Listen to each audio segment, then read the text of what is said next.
اس کے وجود پر تھر تھراہٹ سی مسلط تھی۔ کبھی وہ ٹانگیں جھٹکتا، کبھی بازو، اور کبھی اپنے دھڑ کو جھٹکنے لگتا، گویا وہ خارش کے کیڑوں کو اپنے بدن سے جھاڑ رہا ہو۔ کبھی کبھی ہاتھ بے اختیار ہو کر بالکل اضطراری طور پر خارش والے مقام کو چھو جاتے تو پورے بدن میں گویا آہنی کانٹے دار زنجیر سی تڑپ اٹھتی۔ ایسے میں ہزار ضبط کے باوجود بھی اس کے حلق سے سسکاریاں اور کراہیں امڑ پڑتی۔ بے بسی کے قلق انگیز احساس سے اس کا کلیجہ کٹ کر رہ جاتا، سینے سے ایک سلگتی ہوئی ہوک اٹھتی اور آنسو ضبط کرنے کی کوشش میں اس کا حلق اکڑ کر خشک لکڑی میں تبدیل ہو جاتا، مگر آنسو تھے کہ پھر بھی دیواریں پھلانگ کر آنکھوں سے باہر کود پڑتے۔ آصف اپنی جگہ بیٹھا سپٹتا سکڑتا رہا، دل دکھتا رہا، آنسو بہتے رہے اور رات دبے پاؤں گزرتی رہی۔ چاند آہستہ آہستہ بلند ہوتا رہا اور اپنے پورے عروج پر پہنچ کر دوبارہ پستیوں کی سمت اتر آیا۔ اچانک آصف کو یوں محسوس ہوا جیسے کہیں کوئی آہٹ ہوئی ہو۔ وہ چونک پڑا، ہلکی ہلکی کڑک تڑک کی آوازیں بلند ہو رہی تھیں۔ آصف کے کان کھڑے ہو گئے۔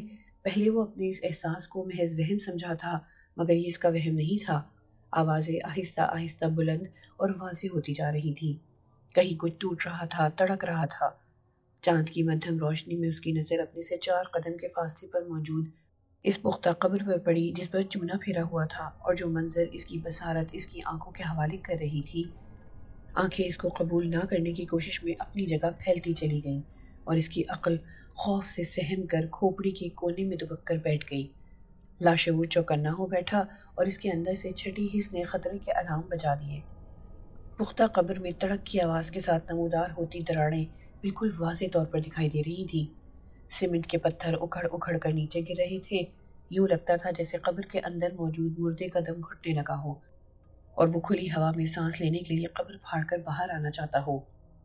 آصف کا سارا وجود سراپا آنکھ بن چکا تھا اور فرتے خوف سے اس کی آنکھ کی پتلیاں دھڑکنے لگی تھیں۔ ایک ایک کر کے پتھر گرنے لگے۔ کوئی نادیدہ طاقت قبر کو بڑی مہارت اور تکنیک کے ساتھ کھول رہی تھی۔ چند ہی لمحوں میں قبر کا منہ کھلا ہو گیا، پتھر اکھڑ گئے، تڑک تڑک کی آوازیں فضا میں تحلیل ہو گئیں۔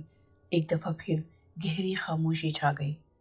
آصف کا دل پوری شدت سے دھڑک اٹھا اور اس کی آنکھیں قبر سے چپکی ہوئی تھیں کہ اب مردہ باہر نکلا۔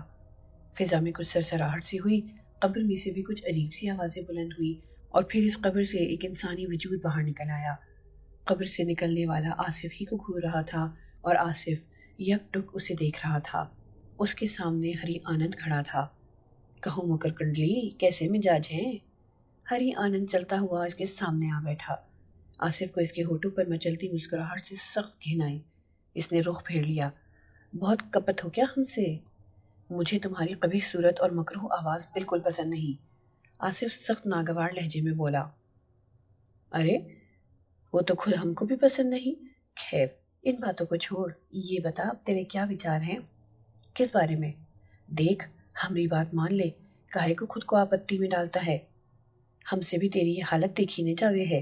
ہماری بات مان، ہمارا کام کر دے، اس کنیا کی زبان لا دے ہمارے کو، ابھی کے ابھی ہم تجھے اس اذیت سے مکت کر دیں گے۔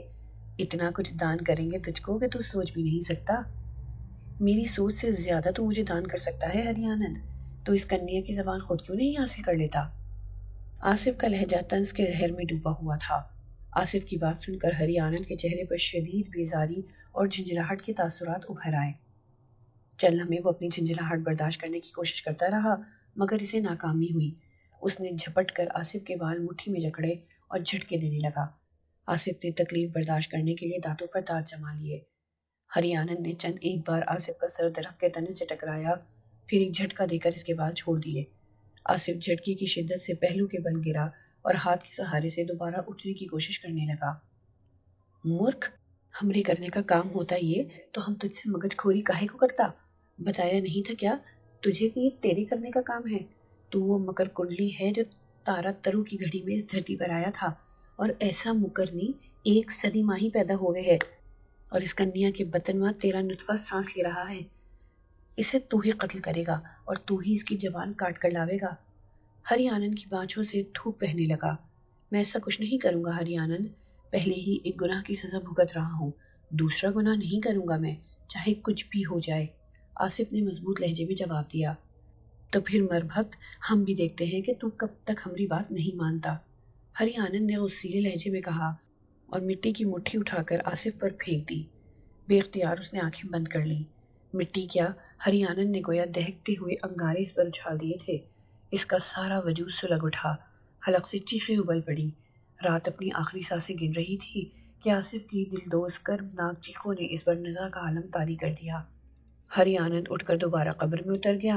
آصف تڑپتا رہا، چیختا رہا، زمین پر پلٹیاں کھاتا رہا اور آخر کار بے ہوش ہو گیا۔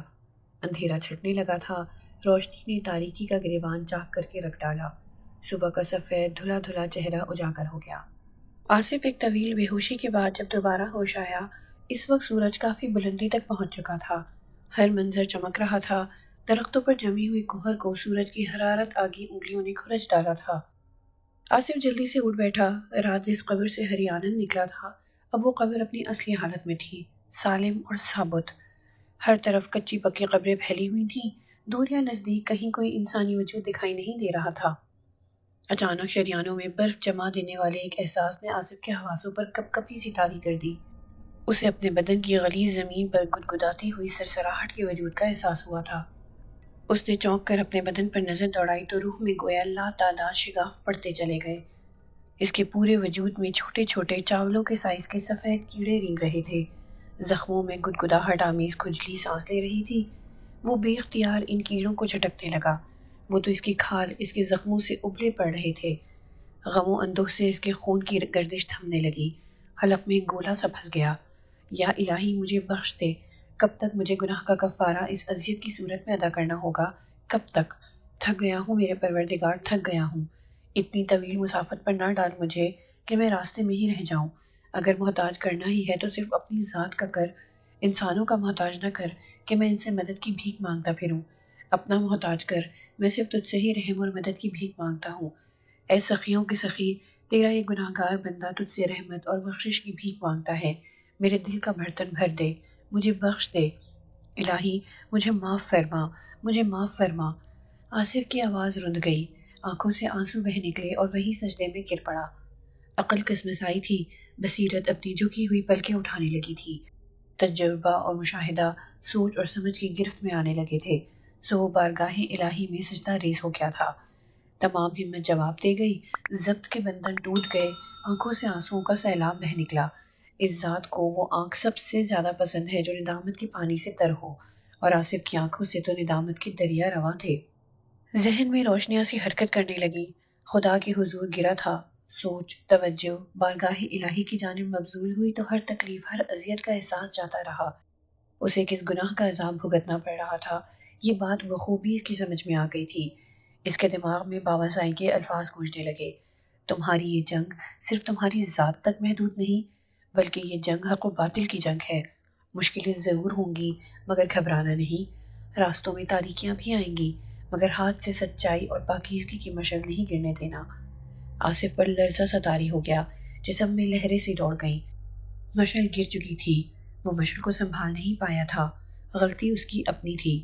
سجدے میں پڑے پڑے اسے بابا ننگ پیرا کی کہی ہوئی باتیں یاد آنے لگی، گویا اسے سب یاد دلایا جا رہا تھا کہ تمہیں تو ہر بات کی پہلے سے آگاہی عطا کر دی گئی تھی، اس کے باوجود تم بہک گئے۔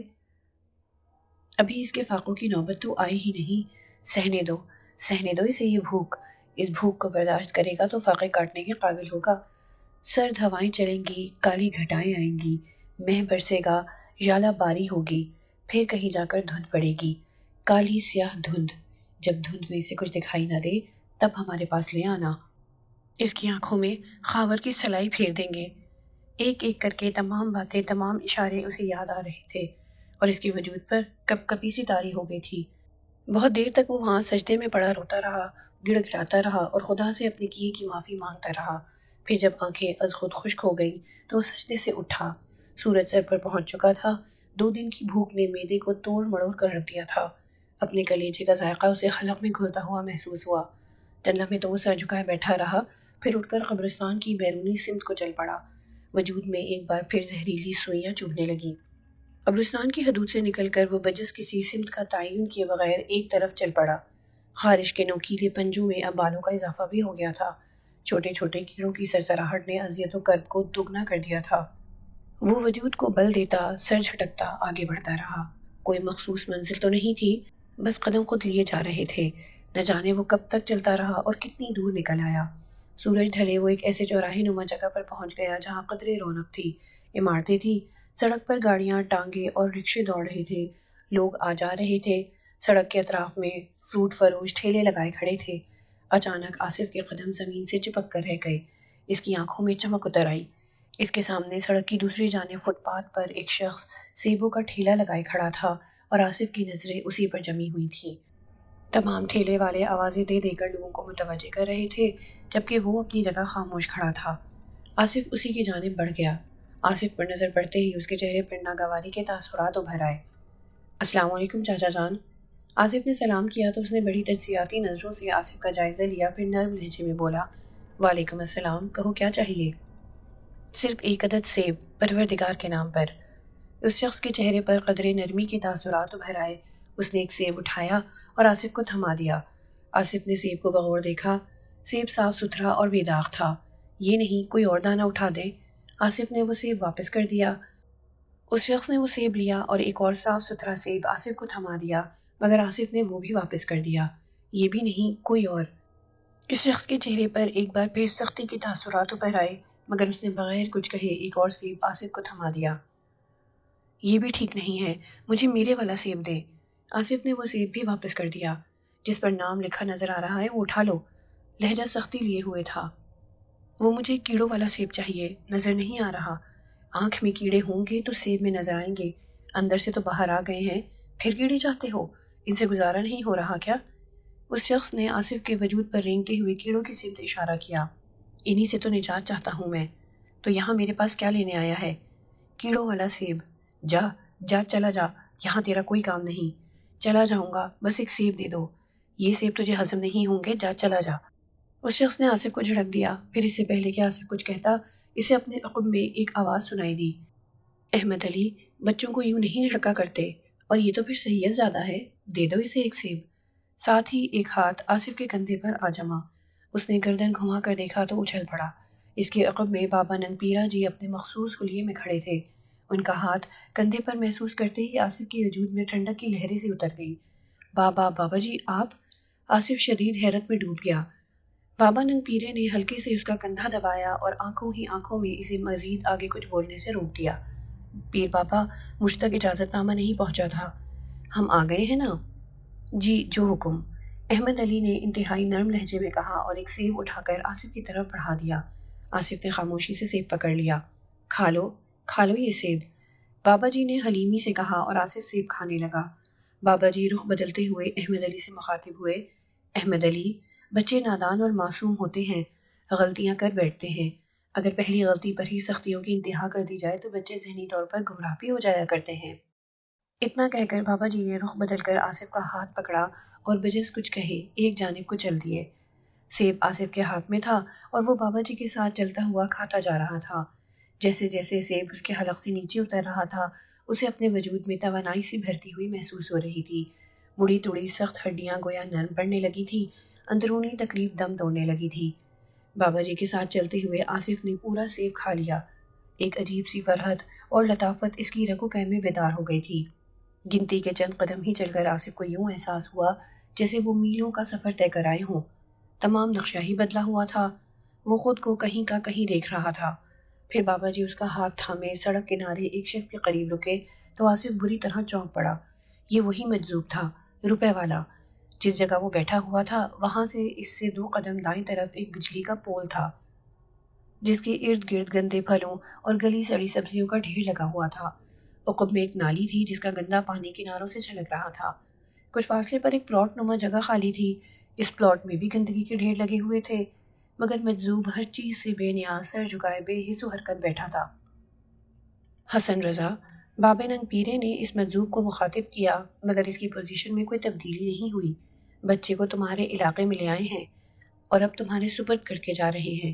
سیاہی 2 ڈالنا اور اسے سخی تک بخیر و عافیت پہنچانا اب تمہاری ذمہ داری ہے، سمجھ رہے ہو نا؟ جواب میں مجذوب نے صرف ہاتھ زمین پر مارا تو بابا ننگ پیرا مطمئن انداز میں آصف کی سمت پلٹے۔ یہاں کے امور سے فراغت پاتے ہی فوراً حسن عبدال سخی پیر کی بیٹھک پر چلے آنا، اور یاد رہے ایک لمحہ بھی فضول کہیں نہ گزارنا۔ جی بہت بہتر، آصف نے سعادت مندی سے کہا۔ بابا جی جانے کے لیے پلٹے ہی تھے کہ آصف کے دل میں نہ جانے کیا آئی کہ وہ بے اختیار بول پڑا، بابا جی ایک بات پوچھوں؟ ہاں کہو۔ بابا جی آصف کی جانب متوجہ ہو گئے۔ آپ کپڑے کیوں نہیں پہنتے؟ ہچکچاہٹ کے باوجود اس نے کہہ دیا، لیکن آئندہ ہی لمحے بابا جی نے جو حرکت کی آصف کو بابا جی سے اس کی توقع نہیں تھی۔ انہوں نے شکری کی طرح جھپٹ کر آصف کی گردن پکڑی اور کھینچ کر بغل میں دبا لی، پھر ایک جھٹکا دے کر اس کا سر اٹھایا اور تیز غصیلے لہجے میں بولے، لے دیکھ۔ آصف کے سامنے سڑک پر بے شمار لوگ آ جا رہے تھے۔ اس سے پہلے بھی انسانوں کی یہ رونق وہ دیکھ چکا تھا، مگر اب کی بار اس کی عقل چکرا کر رہ گئی۔ آنکھیں یوں پھیل گئیں جیسے سب کچھ ایک ساتھ سمٹ کر اس کی آنکھوں میں سما گیا ہو۔ دکانوں میں بیٹھے، سڑک پر آتے جاتے تمام کے تمام انسان ننگے تھے، کیا مرد کیا عورتیں، کسی کے جسم پر کپڑے کا ایک ٹکڑا تک نہیں تھا۔ وہ سب ماتش ذات برہنہ حالت میں تھے، مگر اپنی اپنی جگہ سب یوں مطمئن تھے جیسے انہیں اپنی برہنگی کا ایک ذرا بھی احساس نہ ہو۔ بابا جی نے ایک دھکا دیا اور آصف مجذوب کے قدموں میں جا گرا۔